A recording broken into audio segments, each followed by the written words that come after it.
Today we're taking a deep dive into Hugo Ekitike's move to Newcastle, your reactions from the Club World Cup, some transfer chaos in the Premier League, and plenty more postings from the world of football social media. I'm Matt from FourFourTwo, and here's what's on our feed.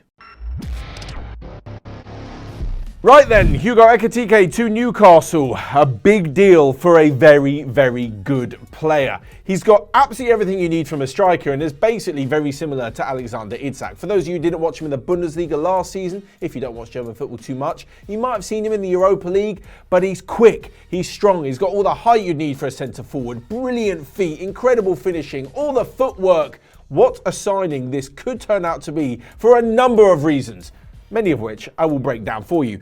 First off, it's clear they need another centre forward.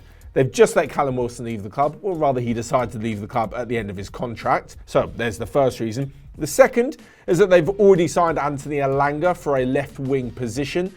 And lastly but not least, they needed another striker, and after 𝗕𝗫𝗧𝗏 turned them down and went to Chelsea, this deal kind of makes a lot of sense. I say all this because Hugo Ekitike, as a centre forward, has also been known to play a little bit of left wing.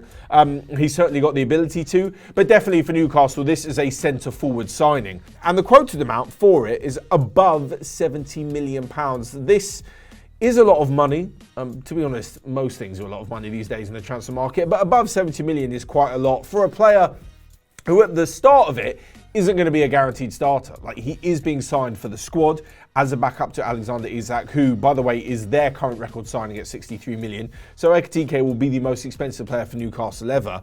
They're getting a striker and they're able to give Isak a break. You know what I mean? Able to rotate the squad. They're back in the Champions League, the Carabao Cup, the FA Cup, the Premier League. I don't really think they're going to be winning the Champions League, so getting back into it is going to have to be through the Premier League. They're going to be fighting on all fronts. And once Isak comes out of the team, the noticeable drop-off was pretty big to Callum Wilson. I don't think Callum Wilson's a bad striker. I just think combined with his skill set, with the way that Newcastle play, there was a vast difference between having Isak and having Wilson. Hopefully that level isn't such a big drop-off when they bring in Ekitike this season. On top of this though, and this is the big hit, they've covered themselves for the future in an eventual case when Aleksander Isak leaves. It only kind of makes sense that the biggest clubs in Europe will come calling. There's already been rumours this summer that Arsenal and Liverpool were interested in him. Yeah, eventually it looks like Isak may move on. And if he does, the replacement's already there. And for what is actually going to be a fairly good price when you consider that Isak will probably be sold for a lot of money, probably 100 million plus. So they'll already have their backup. Moving on, and we'll move to our YouTube posts section, formerly known as the YouTube community tab, where I asked you guys what you thought of the Club World Cup as a whole. But before we get onto your reactions, just we'll drop on the game because two things stood out for me. Firstly, Cole Palmer is an absolute joke. Unbelievably good. The second goal, the dummy, it's so clever. Like, you could tell the guy just has football running through his blood and his brains because there's all he thinks about, because he's unbelievably good, so smart on the pitch. And secondly, why hasn't there been more of a noise made of Luis Enrique absolutely losing his shit at the end? I feel like he slapped 𝗕𝗫𝗧𝗏 in the face at the end of the match. So much for people not really caring about the competition. Unbelievable. Anyway, Chelsea were looking very, very good. They had the game won by half-time. They're exceptional. Good enough that I think they'll be a title challenger this year in the Premier League. Maybe not, but definitely a top four contender. Somewhere between top four and challenging. Because, my God, they were very impressive. So, on to your opinions. I think it's fair to say most of you weren't really impressed with the competition. Here's a few of them. Bad. Simple, one word. No one gives a shit. That was another response. Utter tosh, someone said. Great word. Tosh. I don't even know what it means. It doesn't even sound negative, but yeah. And someone else said, honestly, couldn't give a f*** about this competition. It's pointless. I get it, right? That's some run-of-the-mill negativity. Football fans are difficult to please at the best of times, so throwing in a huge new tournament midway into the summer is really going to take some liking. I get it. It was a money-making plot from FIFA to get their own club competition, basically, that rivals the importance of the Champions League. I saw a few Chelsea players afterwards being like, yeah, this is really important, this means a lot, it's going to mean loads in the future.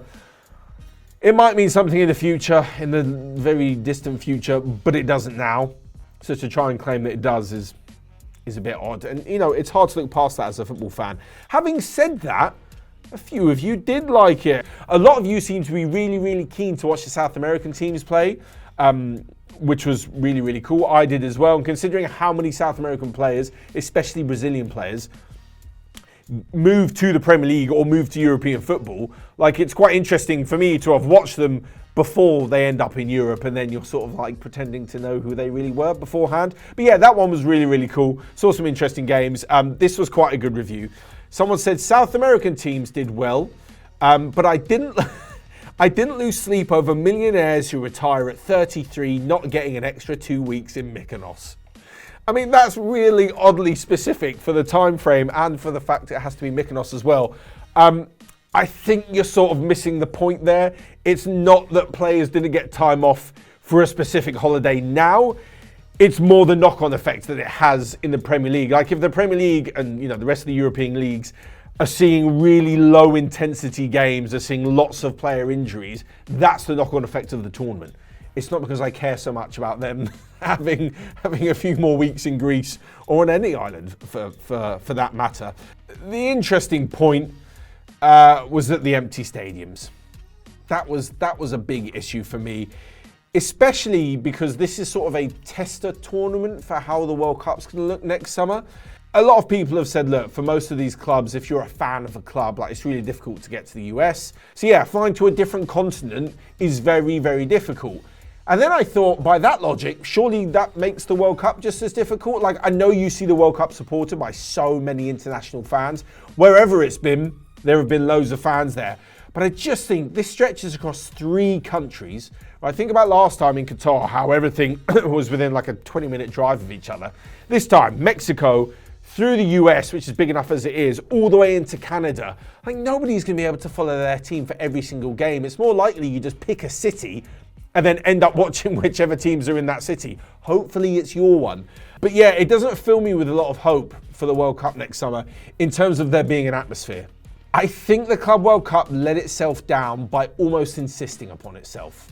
FIFA have pitched it as a huge, important tournament. It's the winners of all the important competitions from the last few years who have been invited to a huge tournament, which therefore makes it even better because it's only the winners of the winners of the winners. But then you started with like a 10-0 scoreline for Bayern Munich, and that's me not taking the piss out of Auckland. I get it, there's a huge golfing class. But all this did was basically demand that fans take this seriously while simultaneously being a massive cash grab, while simultaneously only further proving that there's such a disparity between the top teams and the rest of the teams in world football. Like, it was counterintuitive on so many levels, and it just ends up Europa-centric in the end. You know, Chelsea spent a stupid amount of money on João in the middle of the competition, and he ended up being the difference in like the semi-final. You could argue he was the difference in the final. Certainly scored a very good third goal. And that just then led into the fact that Chelsea have used that money to get more money. They earned over $100 million from the tournament, and it was worth spending, you know, 50, 60 million on João Pedro mid-tournament. And now that's going to, you know, prove to be really handy for them in the transfer market. But yeah, to have a postseason tournament, they're like, no, this is defining. This is so big. Like, the winners are going to wear a, you know, world champions badge on their shirt for the next few years. I don't know. I feel like making fans care about it just felt a bit blind. This was actually a very good comment as well, though. Moving on to the last little bit. Nathan Guthrie said Trump was pulling a Salt Bay, which, you know, really just epitomizes the negativity of this competition. But what I do have to say, it was really, really funny because of the confusion of the Chelsea players. You've got to see the video of Cole Palmer. So he's on like the stage bit at the end. Chelsea have just won the tournament. Reece James is bringing this huge, amazing trophy over. And Trump's just sort of stood there like, yeah, I'm on stage too. The players, Palmer's like, what's he doing? Like, what the fuck is this guy doing? The Chelsea players lift the trophy, everyone's cheering, and Trump's just like sort of clapping along with it. It's so like indicative of this sort of weird era of sporting events that we're living in, as was the halftime show, that Trump, by pure kind of coincidence, or whether he planned it, whether he didn't, just ends up on stage at, you know, the most important moment of the competition when the winners are lifting the trophy. It's so ridiculous. in so many ways. Unbelievable. And yeah, we'll move on to the wild, wild west that is the transfer market. And starting, like I said last week, with Reddit, because that's where you get some really good information. And we're going for Morgan Gibbs-White's deal to Spurs. It's a will they, won't they situation. It's a bit of an on and off situation. I was wondering whether or not it was going to happen, and I was hoping that Reddit would give me some answers. So what I seemed to ascertain from it was that, first off, Morgan Gibbs-White has returned to pre-season with Nottingham Forest. Looks like everything's being done fairly respectfully. But the fact is that Spurs have triggered his £60 million release clause, and the Nottingham Forest owner, 𝗕𝗫𝗬𝗓𝗍𝗏𝗔, isn't happy about it. He's complained to the Premier League that Spurs have apparently not done this through the official route. So this is what I've dug up. Marinakis is asking where Spurs got the £60 million release clause figure from. Because it's not out there. Like, it would prop up in negotiations with the club. Eventually, you would assume so. But somehow Spurs have just bang on the money of any figure they could have offered. They've gone for the exact figure that is Morgan Gibbs-White's release clause. Even I think that's a bit suspicious. That's a bit odd not to kind of, the opening gambit, not to be something a bit lower. But to hit the nail on the head is a bit odd. So you'd assume that someone from Forest or from Morgan Gibbs-White's camp has released that information, that sensitive information that is within a contract, so that Spurs can go in and offer it straight away. My question, or certainly the question that many people are raising, is how can you track that person down if they weren't necessarily involved in the contract? Like, if it's a breach of the parties in the contract, I get it. If it's one of Morgan Gibbs-White's intermediaries or friends or personal aides or something that's told someone that Spurs, who have then leaked the information back to 𝗕𝗫𝗓𝗍 and the club, how would that go punished? Like, if Spurs have obtained this information illegally, yes. But if it's someone who's just sort of touted the number to Spurs through anything, I don't know, a WhatsApp, through a meeting, through a Zoom call, whatever, I'm not really sure that you could tie that to the club. And therefore, any punishment that Marinakis wants, whether it's a fine, whether it's more money, whether it's points deducted from Spurs, anything like that, I'm not quite sure is going to stick. The other thing it does is that the figure was set by the club during negotiations. When Morgan Gibbs-White signed, or when he signed a new contract, they've said, look, 60 million, this is your release clause. If, during negotiations, the Nottingham Forest owner wanted to charge 70 or 80, and he was haggling for whatever figure above 60 million, he'd then also be not sticking to the contract. Because then Gibbs-White could have said, well, hold on, while you're bargaining with whoever, Man City were interested in him, while you're bargaining with them for 70, 80 million or more money, you're not adhering to the fact that 60 million is enough to get me out of this contract. So it'd be weird that he'd be asking for more money. So they're getting the total amount. They're getting the full amount that's in the contract. It's really quite odd. He also seems to be annoyed that Morgan Gibbs-White's representatives have spoken and apparently agreed terms with the club. This one is very odd. Firstly, because permission's not given these days. But secondly, there's no way, basically, of following this through and getting Tottenham done for tapping up. The reason being, and I think I saw a video from this, it might have been The Athletic. Who did a video on this, basically saying that tapping up is so common these days because it goes through so many intermediaries and it happens so often that not one player or not one club can be done for it. Like, if the Premier League were to fine or point deduct Spurs for tapping up a player, they'd have to pretty much do it for every single club and for every single transfer deal because that's how common it is. Like, even the other day we saw with 𝗕𝗫𝗓𝗍𝗓𝗍, there were all this information released that 𝗕𝗫𝗓𝗍𝗓𝗍's agreed personal terms. It's now up to the clubs to agree. That sounds like they haven't given permission. That sounds like it's been a personal job before it was a club job. So yeah, it just basically sounds like he's blowing off a lot of hot steam. And what it really sounds like is that within the club, someone at Nottingham Forest has okayed the deal, and then he's found out about it and he's pretty furious that it's happened under his nose. There was apparently a medical booked in for Gibbs-White at Tottenham last Friday. The club then cancelled that and Gibbs-White returned to pre-season training. They wouldn't have gone ahead with this if they hadn't have had permission. So again, it seems like there's been a bit of misunderstanding, bit of miscommunication within Nottingham Forest. Certainly this is everything that I've seen on this Reddit post as well. And yeah, I would be annoyed, having said all of that, if I was the Nottingham Forest owner, if this went under my nose and you're found out Your second star player of the summer is leaving the club after, like I mentioned earlier, after Anthony Elanga joined Newcastle. He'll be annoyed, but from everything else I've seen online, it doesn't look like this is particularly going to stop this deal. And Morgan Gibbs-White will be a Spurs player by hook or by crook within the next couple of weeks. For that original amount, after all that, it still will be 60 million. I mean, the bad thing is from Spurs' point of view is that other clubs have now been alerted to his transfer release clause. If you're wondering how it gets out there normally with other clubs, it'll probably be the agent who's putting it out there. But yeah, now all of these clubs are aware that 60 million is the price to get Morgan Gibbs-White out of Nottingham Forest. So if any other club did want to sign him, they could also put in that bid. Right, moving on then. So the post on Instagram is saying that United are paying United tax yet again after spending so much money on other players. Basically, if you don't know what United tax is, it probably happens a lot to a lot of clubs. Happens to Chelsea, happens to Manchester City on the odd occasion. You get overcharged because teams know you've got money and teams know that you eventually end up paying. That whole story about United not wanting to pay too much for Anthony a few years ago, then Ajax saying, no, you've got to pay 100 million, and United going, fine, we'll do it. 100 million euros, that might have been. So yeah, that's basically Manchester United tax. And this post is suggesting that 70 million euros is how much it's going to cost for Brian 𝗵𝗴𝗡. I actually think it's more like 70 million pounds is what it's going to cost to get him out of Brentford.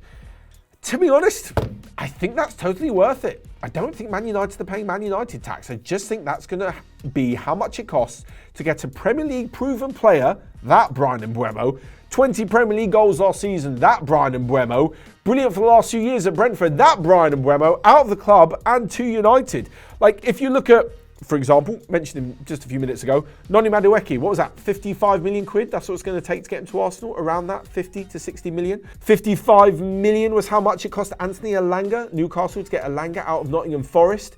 Like, if you look at those two guys' output, and then you look at Brian 𝗵𝗴𝗡, 15 million more?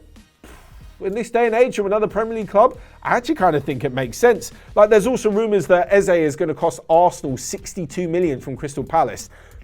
Not as much of a goal scorer as 𝗵𝗴𝗡, so I'm not going to compare their goal scoring stats. Again, a really influential player from another Premier League club is going to cost 62 million. So 70 million doesn't actually seem ridiculous. Like, if we're talking 80, 90, yes. But yeah, who knows, 60, 65 plus add-ons.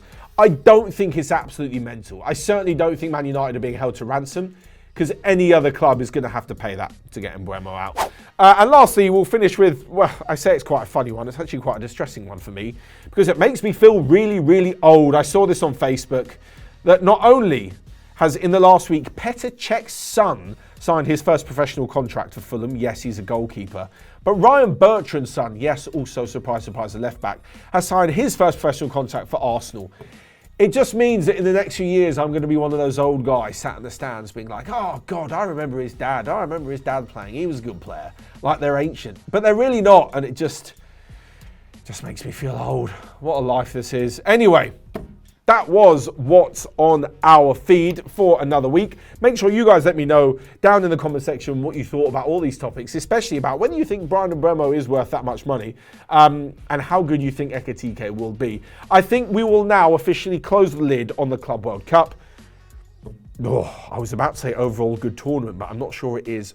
Overall good tournament on the pitch. Off the pitch, much left to be desired, as seen with your comments. But yeah, let us know all your thoughts down in the comments. Hit that subscribe button for loads more content coming up, especially an exciting pre-season trip that we will be covering. I won't say too much more. I'll leave you with that for now.